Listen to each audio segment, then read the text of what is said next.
नमस्कार दर्शकों, आप देख रहे हैं साधना न्यूज। मैं हूं आपके साथ सानी सहारने।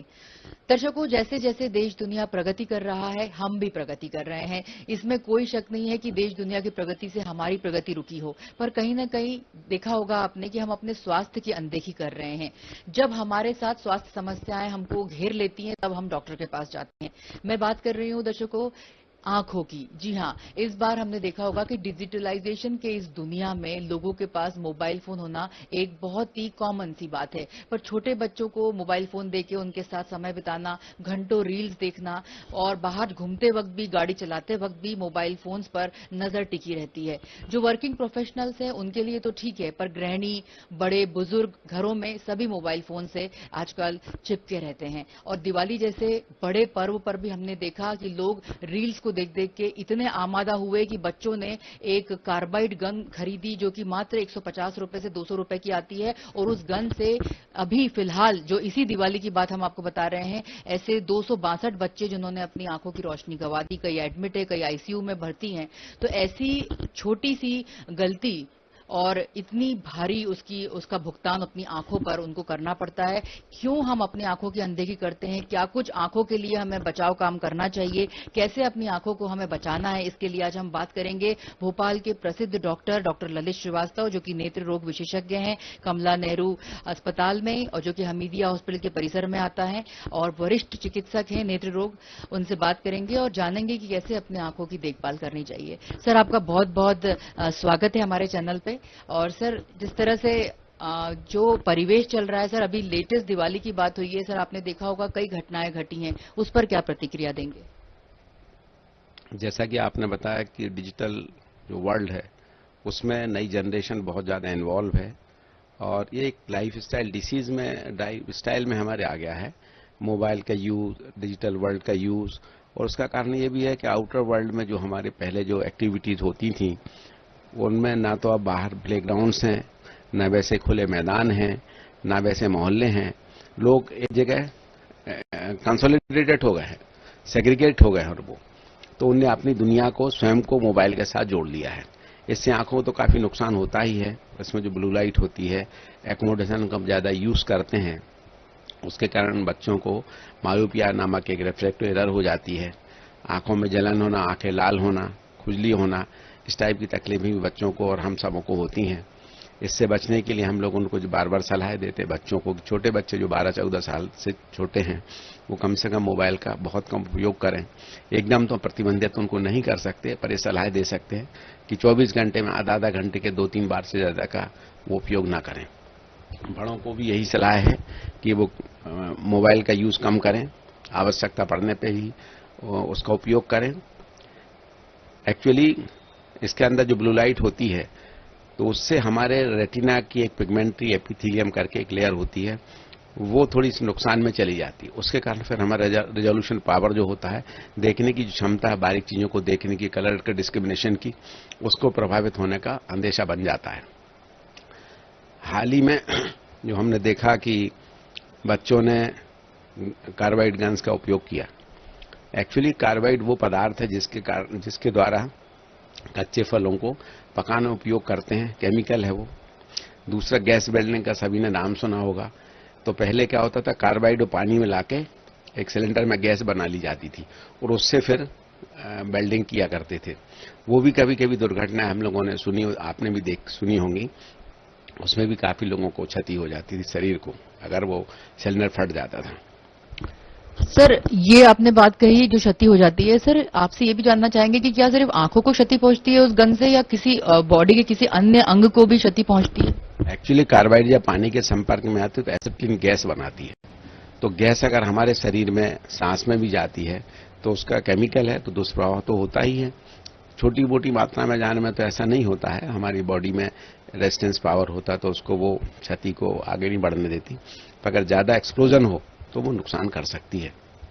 आंखों में जो पुतली हमारी कॉर्निया है उसके संपर्क में जब वो एसिटिलीन गैस और कार्बाइड पानी आता है तो पुतली को वो, उसमें छाले बन जाते हैं, घाव बन जाते हैं पुतली के अंदर। डिपेंड करता कि उसकी मात्रा कितनी है। सुपरफिशियल भी हो सकते हैं वो कॉर्नियल अल्सर जिसको बोलते हैं, और डीप हो सकते हैं। मैंने 2-3-4 केस जो देखे हैं तो उसमें अगर उनको इमीडिएट ट्रीटमेंट दिया गया और गहरे घाव नहीं थे तो रिकवर भी कर रहे हैं वो, और जिनको गहरे घाव थे उनको सफेदी के रूप में वो कॉर्निया परिवर्तित हो गया है, ओपेक हो गया कॉर्निया।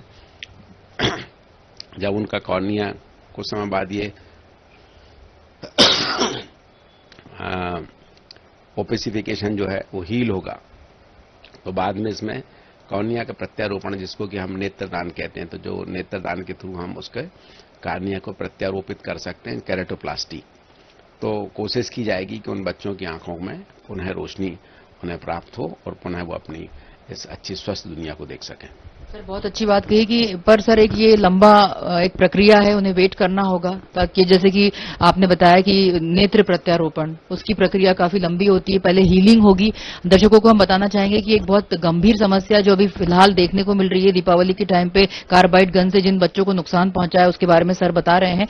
सर एक समस्या ये भी है कि सर जैसे हमने आपसे पूछा कि डिजिटलाइजेशन, सर स्क्रीन कम नहीं हो रही है, चाहे आजकल अब होटल में भी जाते हैं तो माँ बाप बच्चों को फोन दे देते हैं और फिर खाना खाते हैं, दादी दादा भी आजकल खेलने की बजाय बातें करने की बजाय फोन देखते हैं।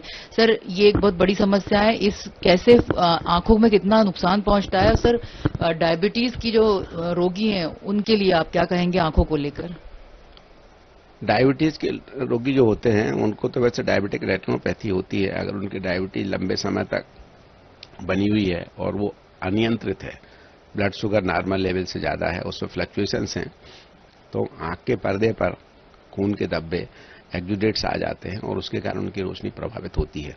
ग्लाइकोमा के होने की संभावना भी डायबिटिक लोगों में ज्यादा होती है, मोतियाबिंद उनको जल्दी हो जाता है। तो डायबिटीज तो अपने आप में एक राजरोग कहलाता है।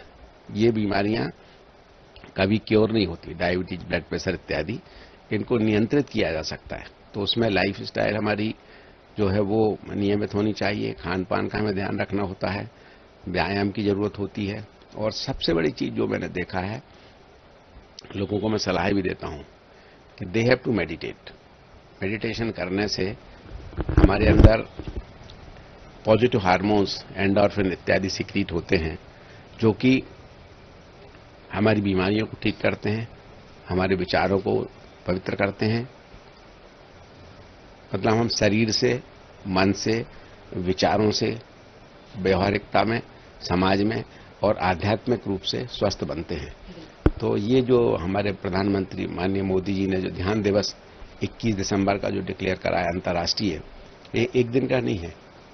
तो ध्यान को हमें समझना होगा, और सहज योग पद्धति एक बहुत अच्छी है ध्यान करने की, very scientific, very easy method, और किसी धर्म जाति से इसका कोई संबंध नहीं है। तो मैं आपके चैनल के मार्फत विनम्र निवेदन करूंगा अपने प्रदेश के नागरिकों से, बच्चों से, गृहिणियों से, माताओं बहनों से, कि सहज योग नाम का जो ध्यान है बहुत सिंपल है, बहुत साइंटिफिक है, उसको करें। उससे हमारी जो चेतना, इटर्नल पावर हमारा वो इंक्रीज होता है, पोटेंशिएट होता है। फिर हम किसी भी प्रकार से बीमारियों से भी बचते हैं, फिजिकली अच्छे रहते हैं, मेंटली अच्छे रहते हैं, सोशली अच्छे रहते हैं, स्पिरिचुअली अच्छे रहते हैं। आज की डेट में व्यक्ति मटेरियलिस्टिक वर्ल्ड में बहुत उलझ रहा है, और मटेरियलिस्टिक वर्ल्ड जो है ये अल्टीमेटली व्यक्ति को निराशा देता है। पर केवल आपके हमारे कहने से, ये प्रवचन देने से वो व्यक्ति में परिवर्तन नहीं आता। इसके लिए जरूरी है कि मेडिटेशन किया जाए। सर आपने बहुत अच्छी बात कही कि मटेरियलिस्टिक वर्ल्ड में लोग जी रहे हैं और अंततः वो निराशा देता है। ये आपने बहुत अच्छी बात कही सर, और जो बात आपने हमारे चैनल के माध्यम से बताई है वो भी निश्चित रूप से हमारे दर्शक सुन रहे हैं। सर आपसे ये भी जानना चाहेंगे कि सर अभी आपके जितना लंबा समय आपको अपने चिकित्सा वर्ल्ड में हुआ है, इसमें सर आपने ऐसे कौन से रोग देखे हैं जो पहले एक सर्टेन एज के बाद हुआ करते थे, 50-60 के बाद, जो अब जल्दी होते हैं? बहुत अच्छी बात आपने पूछी। हम लोग जब पढ़ते थे तो कैंसर कभी कभार देखने को हमें अस्पताल में मिलता था। हमारे प्रोफेसर्स कहते थे फला फला वार्ड में जाओ, वहां एक ऐसा ऐसा पेशेंट है, उसको कैंसर है, पर उसको ज्यादा डिस्टर्ब नहीं करना, तुम लोग संभाल के उसको देखना। तो बहुत कम होता था, डायबिटीज भी बहुत कम थी, ब्लड प्रेशर भी बहुत कम था, मानसिक रोग भी काफी कम हुआ करते थे। अब ये सब इसके साथ साथ अब एक नई चीज और आई, ऑटो इम्यून डिसऑर्डर्स। मतलब ऑटो इम्यून डिसऑर्डर्स वो ऐसी बीमारी होती कि हमारे शरीर के अंदर ही हमारी रोग प्रतिरोधात्मक शक्ति बढ़ने की जगह शरीर ही हमारा अंदर से दुश्मन बन जाता है, एंटी न्यूक्लियर एंटीबॉडीज बनने लगती हैं। तो इस टाइप के जो ऑटोइम्यून डिसऑर्डर्स हैं वो बड़े कम देखने को, सुनने को, किताबों में हम लोग पढ़ते थे, बहुत रेयरली देखने को मिलते थे। अब वो काफी देखने को मिल रहे हैं। डायबिटीज जो है 16 से 18% हो गई है, ब्लड प्रेशर 20% करीब लोगों को होने लगा है। मानसिक चिकित्सक जो है वो तो ये कहते हैं कि समाज में अगर बहुत बारीकी से देखा जाए तो 40 से 50% लोग कहीं ना कहीं मानसिक तौर पर बीमार हैं, रोगी हैं। रोगी या बीमार तो नहीं कह सकते, पीड़ित हैं। उनका मतलब जो एप्टीट्यूड है, mental aptitude, there approach towards their self and towards the society is bit different from the normal. तो इन सब चीजों का कारण जो है, व्यक्ति अपने आप में बहुत आइसोलेटेड हो रहा है। वो केवल ऐसा उसको फील होता है कि पैसा बहुत महत्वपूर्ण चीज है। तो इन सब चीजों के कारण उसका ये हो रहा है कि वो तकलीफों में बढ़ता जा रहा है। फिजिकल एक्टिविटीज कम है, मिलना जुलना, मेल जोल कम हो गया लोगों का। अब आप आजकल देखिए कि लोगों का बाहर से ऑनलाइन खाने का सामान बुलाना, हर चीज ऑनलाइन कर दी। किचन का काम ही कम होता जा रहा है। दूसरा एक और मुझे बड़ी गंभीर बात लगती है, जो कि ड्रग एडिक्शन। हम उनको अपने बच्चों को संभाल ही नहीं पा रहे, कब किस गफलत में वो आ जाते हैं, किस प्रकार से वो ड्रग्स के। सर, आपने कहा कि ड्रग्स की आदत आज के देश में, परिवेश में सर ड्रग्स की आदत बहुत ज्यादा हमने भी देखी है। और जैसा कि आपके पास तो पेशेंट्स भी आते हैं सर, बीमारियां जो नेत्र से संबंधित बीमारियां हैं बच्चों में भी बढ़ रही हैं। सर, इसका मुख्य कारण क्या सिर्फ स्क्रीन है, क्या कुपोषण या खान पान में, या घर की परवरिश में, या स्कूल में कहीं ना कहीं किससे संबंधित सबसे ज्यादा नेत्र रोग क्यों हो रहे हैं? क्या सिर्फ इसको दोष स्क्रीन को देंगे हम? नहीं, नेत्र रोग में क्या है कि जैसे रिफ्रैक्टिव एरर है, मायोपिया वगैरह है, हाइपरोपिया वगैरह, ये तो पहले भी होते थे, इनका थोड़ा परसेंटेज बढ़ गया है। दूसरा, पहले आंखें डॉक्टर्स नहीं होते तो डिटेक्शन नहीं होता था। हमारे दादी नानी की जो दुनिया रहती थी वो 4-6 कमरे में ही रहती थी, बाहर देखने ही नहीं। तो वो कहते हमें जिंदगी भर चश्मा ही नहीं लगा, पर उनको चश्मे की उस समय जरूरत होती, पर टेस्टिंग ही नहीं होती थी, एक चीज। दूसरा, ये जो डिसीज की अपन ने बात की, डिफरेंट सिस्टमिक डिसऑर्डर्स, इनका प्रकोप बढ़ने के कारण आंखों में तकलीफें होने लगी। रेटिनोपैथी वगैरह होता है, हाइपरटेंशन रेटिनोपैथी, डायबिटिक रेटिनोपैथी, इस टाइप की तकलीफें होती है। मोतियाबिंद का जो प्रकोप है, अगर मोतियाबिंद किस एज में शुरू होता है, और अब क्या यंगस्टर्स में भी मोतियाबिंद होता है? अमूमन जो मोतियाबिंद सामान्य रूप से जो होता है वो 60 साल की उम्र के बाद होता है, पर पहले भी कंजेनाइटल मतलब सिंस बर्थ भी होता था, छोटे बच्चों को भी होता था, पर उनका परसेंटेज कम था। अब थोड़ा परसेंटेज ज्यादा बढ़ गया है। पर मोतियाबिंद से इसलिए कोई डरने की जरूरत नहीं होती कि बहुत सफल ऑपरेशन से इसके हो जाते हैं, लेंस इम्प्लांट हो जाता है तो मरीज को पुनः अपनी रोशनी प्राप्त हो जाती है। सर, बहुत अच्छी बात कही। सर, ड्राई आईज आपने देखा होगा सर, बहुत ज्यादा कंप्लेंट्स है कि हमारी व्हाट इज ड्राई आईज, क्या होता है ड्राई आईज, और सर क्या इसका इलाज है? और अधिकतर जो कंप्यूटर पे काम करते हैं उनको ये समस्या हो रही है। बेसिकली डिजिटल वर्ल्ड में, जैसे आपने कंप्यूटर यूज का कहा, मोबाइल का यूज है, इसमें हम जो टकटकी लगा के पूरे लंबे समय तक बैठे रहते हैं, आंखों का झपकाना कम हो जाता है, एसी चल रहा है, ड्राइनेस, इन सब फैक्टर्स के कारण बढ़ जाती है। तो आंसू का जो सिक्रीशंस है, जो आंसू का परसेंटेज है बनने का, वो सप्रेस हो जाता है। तो उसके लिए जरूरी होती है कि हम कंप्यूटर पे जब काम करते हैं तो आंखों को झपकाना ज्यादा चाहिए, पामिंग करना चाहिए, बीच में रेस्ट करना चाहिए, और कुछ सिंपल सी लुब्रिकेटिंग आई ड्रॉप्स हैं, 4-5 घंटे में एक बार उनको डालें। विटामिन ए, जैसे गाजर, पपीता, इस टाइप के ज्यादा उपयोग करें विटामिन ए का। पानी थोड़ा सा ज्यादा पिए। सिटिंग जो है अपनी लगातार 6-6 घंटे बैठे तो वो भी ठीक नहीं है, बीच बीच में रेस्ट किया करें, हल्का फुल्का फिजिकल एक्सरसाइज करें। तो इससे जो कंप्यूटर विजन सिंड्रोम नाम की तकलीफ है उससे बचा जा सकता है। सर, बहुत अच्छी बात कही आपने कि इससे बचा भी जा सकता है। सर, ये भी जानना चाहेंगे कि सर जो आजकल रंग बिरंगे चश्मे मार्केट में बिक रहे हैं, हर कहीं छोटी सी दुकान लगा के सड़कों पे भी चश्मे लोग खरीद लेते हैं और धूप से बचने के लिए वो चश्मे लगा लेते हैं। सर, कितना क्या इफेक्ट पड़ता है उनका आंखों पर? क्वालिटी अच्छी होती नहीं है फिर भी लोग खरीदते हैं और लगाते हैं। ये सरकार को इस पर थोड़ा विचार करने चाहिए कि अनऑथराइज जो दुकान इस टाइप की होती हैं, और आंख इतना एक संवेदनशील अंग है कि उसमें किसी भी प्रकार के जो ऑथराइज्ड चीज नहीं है और जिनका नुकसान हो सकता है उनको प्रतिबंधित किया जाए। अगर चश्मा बच्चों को लगाना है तो पहले उनके आंख का जांच होनी चाहिए कि नजर उनकी ठीक है कि नहीं। हालांकि सरकार के विजन 2020 जो national programme of control of blindness, उसके तहत ये आवश्यक है कि हर 6 साल के बच्चे को स्कूल जाने से समय या स्कूल जाने से पूर्व उसकी नेत्र ज्योति का, उसकी नेत्र जो विजन है उसको चेक किया जाना चाहिए। अगर वो उसमें कोई कमजोरी है, उसका नजर कमजोर है, तो फिर हम उसको अकॉर्डिंगली ट्रीट करते हैं। और जहां तक सवाल है चश्मे लगाने का, तो चिकित्सक की सलाह के बिना चश्मे अनावश्यक जो बाजार में यहाँ छोटी मोटी दुकानों पर फुटपाथ पर रहते हैं उनका उपयोग नहीं करना चाहिए। और जो लोग कंप्यूटर और मोबाइल के यूज करते हैं उनको anti glare blue light filter वाले ग्लासेस भी आजकल साइंटिफिकली अवेलेबल हैं, उनका उपयोग करेंगे तो उससे उनका रेज का जो है ब्लू लाइट रेज वगैरह का उसका नुकसान कम होता है। सर एक आखिरी सवाल है कि सर लोग लेटे लेटे मोबाइल बहुत देखते हैं, आराम से खाना वगैरह हो गया, चाहे कोई भी हो घर में, बड़े बुजुर्ग सब लेटे लेटे, तो लेटे लेटे जब फोन का एंगल इस तरह होता है तो आंखों पे डायरेक्ट रोशनी पड़ती है, वो कोई अवॉइड नहीं कर पाता है, उससे कितना नुकसान होता है? प्रॉपर पोजीशन बैठ के हमें स्टडी करना चाहिए, प्रॉपर पोजीशन में बैठ के ही हमें मोबाइल और कंप्यूटर का उपयोग करना चाहिए। अगर हम लेट के देखेंगे, प्रॉपर हमारा वर्टिब्रल कॉलम ठीक नहीं है तो वर्टिब्रल कॉलम की भी तकलीफें होंगी, गर्दन की तकलीफ भी होगी, सिरदर्द इत्यादि हो सकता है, स्ट्रेन पड़ता है।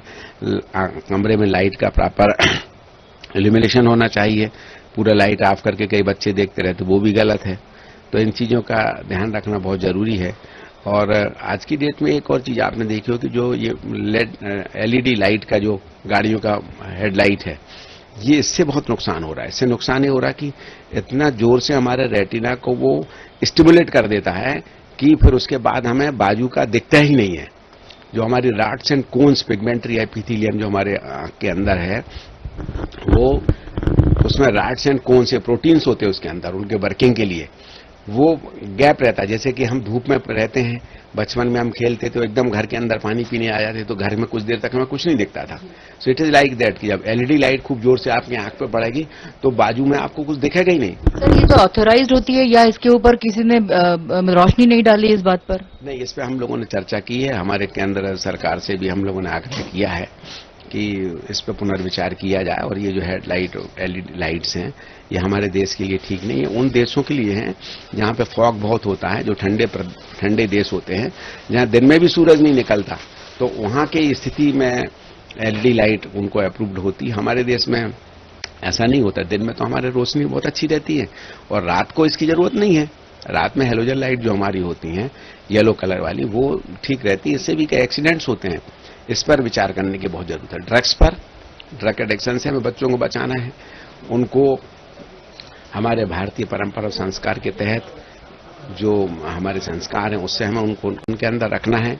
ये जो अनावश्यक लिव इन और ये सब है, ये हमारे समाज के लिए ठीक नहीं है और एलईडी लाइट पे भी हम पुनर्विचार करना होगा। ये जानना चाहेंगे कि सर हर इलाज, हर बॉडी पार्ट के लिए एक एक्सरसाइज होती है, सर आंखों के लिए कोई विशेष एक्सरसाइज नहीं होती है, तो सर आंखों के लिए क्या एक्सरसाइज करते भी नहीं है लोग? अगर हम त्राटक की बात करें, योगा में किसी चीज की बात करें, तो सर क्या आंखों को सेफ कैसे रखें? आपने कहा खूब पानी पिए, विटामिन ए की चीजें लें, पर सर एक्सरसाइज की बात अगर हम करें तो क्या कुछ है आंखों के लिए?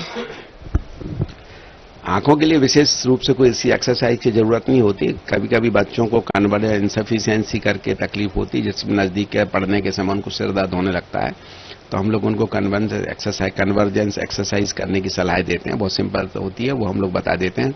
दूसरा, विटामिन ए का उपयोग करना, पानी थोड़ा ज्यादा पीना, ठंडे पानी से आंख को, अपन कंप्यूटर वगैरह पर काम करते हैं उसको धो लेना चाहिए ताकि ड्राइनेस उनको कम महसूस हो।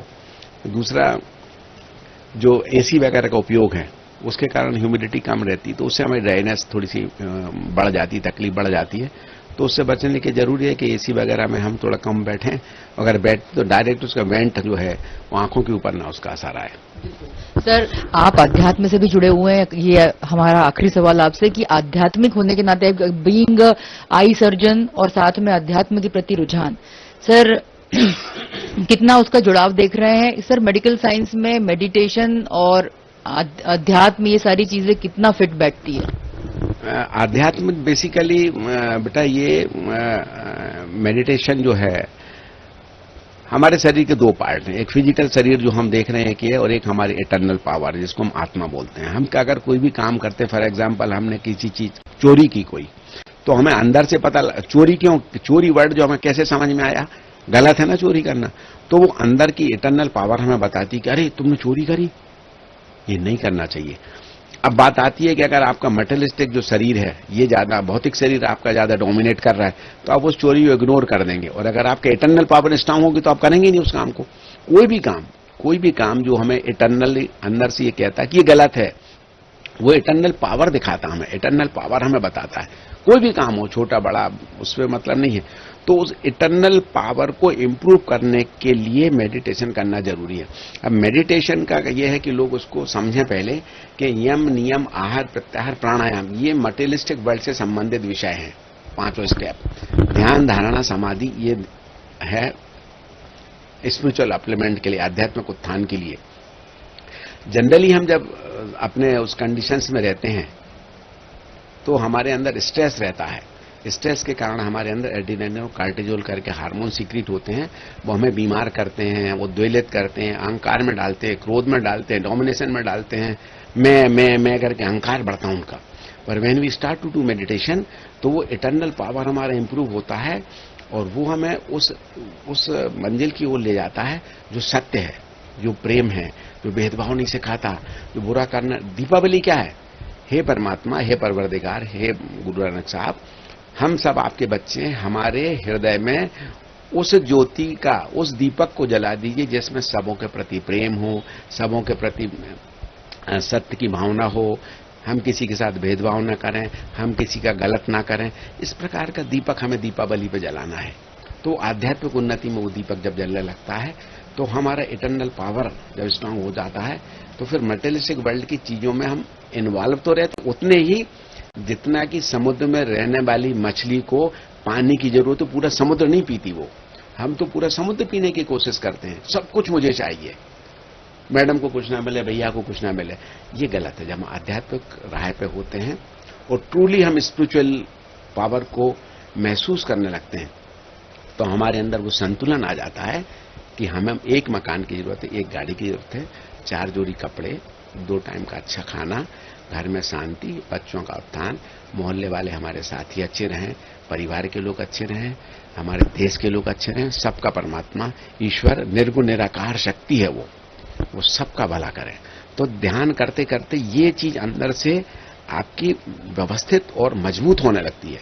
फिर आदमी नहीं दिखता। अटल बिहारी वाजपेयी, हमारे पूर्व राष्ट्रपति अब्दुल कलाम साहब, विवेकानंद, कई ऐसे चिकित्सक, कई पत्रकार, कई डॉक्टर्स ऐसे होते हैं जिनके नाम हम नहीं जानते, पर they are spiritually very high, their thinking is very supreme, very impartial. हमारे एक प्रोफेसर थे, वो हम और उनके बेटे दोनों साथ पढ़ते थे।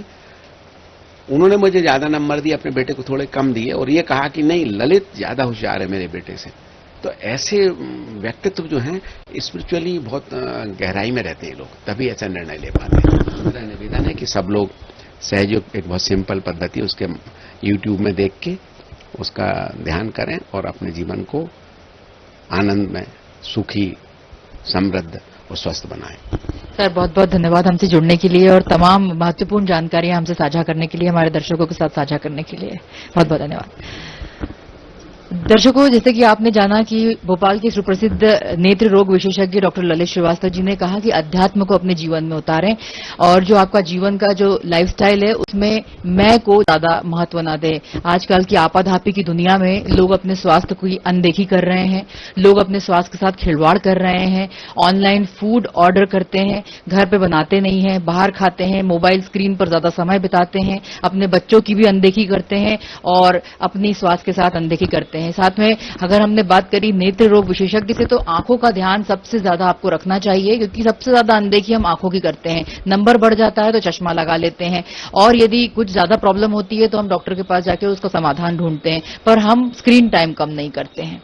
तो हम आपसे डॉक्टर ललित श्रीवास्तव के माध्यम से, हमारे चैनल के माध्यम से यही कहेंगे कि अपने आंखों की जांच, नियमित जांच समय समय पर करवाते रहें। स्क्रीन टाइम जितना जरूरत हो उतना ही करें। अपने बच्चों को भी मोबाइल से दूरी बनाए रखने के लिए कहें। साथ में जैसा कि सर ने कहा कि अध्यात्म को, ध्यान को, मेडिटेशन को अपने जीवन में उतारें। तो फिलहाल इतना ही। अगले किसी कार्यक्रम में एक विशेषज्ञ के साथ फिर जुड़ेंगे। तब तक के लिए दीजिए इजाजत। नमस्कार।